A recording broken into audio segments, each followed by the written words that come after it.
The bell rang. All the students ran to their classrooms, and so did Zawa.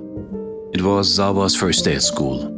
He had never been to school before in his life. Zawa was 15 years old.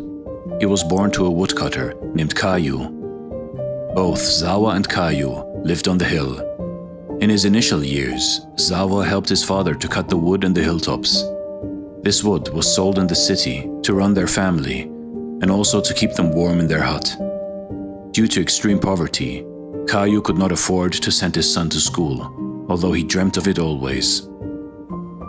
Zawa had always been helping his father and also learned the woodcutter's work. He was perfect to sharpen the axe and hit the tree at the right spots.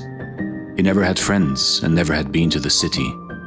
From his birth till now, he was only cutting trees and carrying wood. One day, Caillou told Zawa about his plans to send him to school. "What is a school?" asked Zawa. Caillou laughed and pointed to the red building down the hill. "That is a school, and you will get education there. With education, you will become intelligent and find better work than this," replied Caillou. Not sure Zawa understood what his father meant. He just nodded a blank yes. He had no idea if there exists a better work than cutting and carrying wood, as he had never seen any, while living at the hilltop. So one day Zawa was sitting in the classroom with all the new kids. The teacher entered the room and everyone greeted in respect.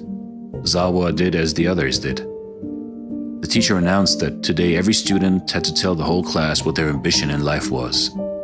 Zawa had never heard the word ambition before in his life. He was just told by his father that he would learn something at school. So all the students got up one by one. Someone's ambition was to be a pilot. The other one wanted to be a doctor. Another one again an engineer or a soldier, and so on. But Zawa, he had no clue. When his turn came, he stood blank. The teacher asked Zawa what his ambition in life was, and Zawa asked the teacher, "Teacher, what is ambition?" The whole class bursted out laughing. The teacher silenced the class and explained to Zawa that ambition was something that he wanted to achieve in life, something that he wanted to do, or something that he wanted to become. Zawa still stood blank. All his life he had chopped and carried wood. He had no idea that there was something called ambition, in which he had to get something, which was supposed to be far from him, as per the definition of ambition given to him. Zawa replied slowly, "I don't have ambition. I cut wood and carry branches from hill trees with my father. We work during the day, eat in the evenings, and sleep during the night. There is nothing more than that. I and my father achieve all that we plan in the morning by the night." The whole class started laughing again. The teacher silenced the class again. Of course, Zawa was not telling a lie, and the children were just conditioned to laugh at anything that wasn't something that they knew. So the teacher told Zawa, "You must have an ambition. Without ambition, you are a goalless person, an empty person, who is lacking any sense of direction." So Zawa went deep into thoughts. He stood blank. He couldn't understand why the teacher was asking him to imagine something, a goal or a destination. It made no sense to him. All his life he thought that cutting wood in the morning and sleeping at night is all that there had to be done. There was nothing else to be done. And now he was being told that there was something else to be done, which had not been done yet, and he must do it because he was born without it and he must get it. The teacher continued, "You have to walk the path, Zawa. You have to work hard. If you continue to work hard, one day you will surely reach your destination." But Zawa asked, "What road? What destination?" The teacher got impatient. "The road to your ultimate goal, your destination, your real home." Zawa thought to himself, "Why am I being asked to walk hard on a road to go to a place where I don't want to go? They call this place a goal, a destination. They think everyone must keep walking on that road to reach that place. But what if I do not want to reach my goal? What if I do not want to reach the destination? I don't even know how far it is. How do I know? And if I reach there, how do I know that I am there? Do I sit and keep waiting, or do I get bored and move beyond it? Or do I walk back to where I started? I don't feel I have to walk so far to a place which does not look any more beautiful than my hilltop house. Is it compulsory for everyone to walk to their goals? What about people who choose not to? Are they called directionless? But what does it matter if someone is already at his destination?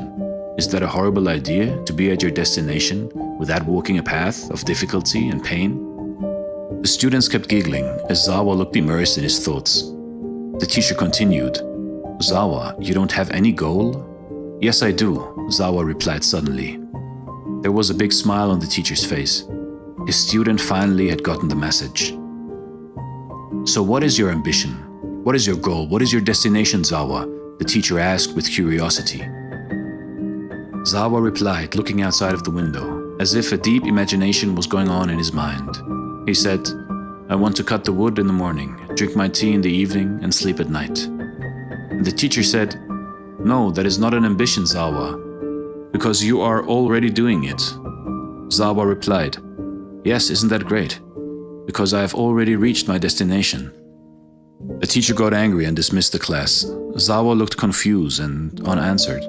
That night, Zawa told his father, Kayu, what had happened at school. "Father, we are cutting the wood from the trees, which are already there, but the school is telling me to cut the wood from the trees which are not there.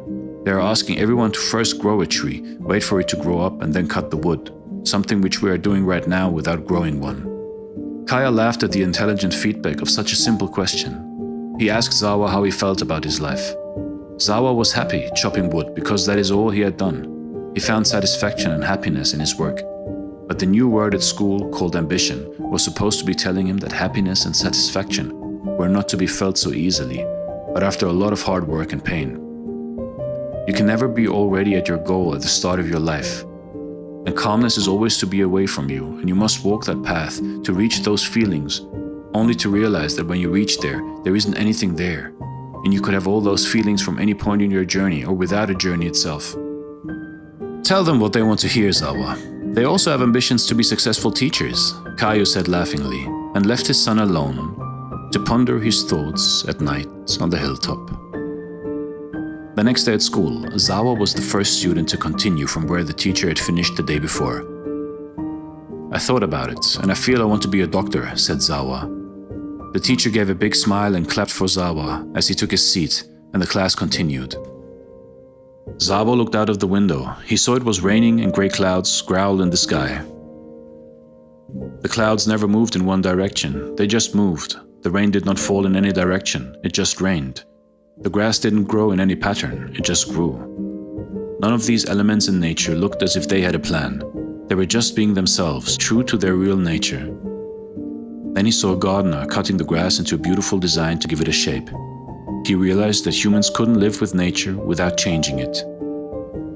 And humans themselves are a part of that nature, ironically. You see in life, in your life, is there really a path for you to walk? Is there a goal for you to reach? Are you cutting the grass in a design, or are you just letting the grass of life grow? Are you letting the rain of life rain? Are you letting the tree of life grow? It's okay to have ambitions, and it's okay to be happy where you are right now. Life is continuously evolving. New things are discovered, new ways of life are discovered every day, every second in this universe. Thank you so much for watching, and stay blessed.